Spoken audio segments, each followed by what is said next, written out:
వాళ్ళు చెప్పినారు సిస్టర్ చెప్పింది ఎంతో 30 ఎంత తీసుకుంది ఆమె 20 తీసుకునేది కదా తీసుకోలేదా వద్దులేనా పోనా వద్దులే ఇచ్చలేదంట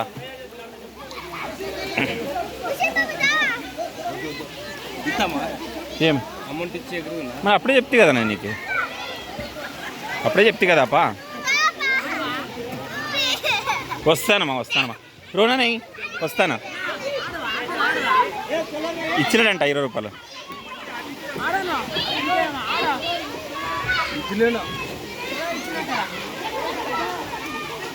ఇంతసేపు ఆడుతుంటే కదా నీ చెల్లి తీసుకునేది ఇప్పుడు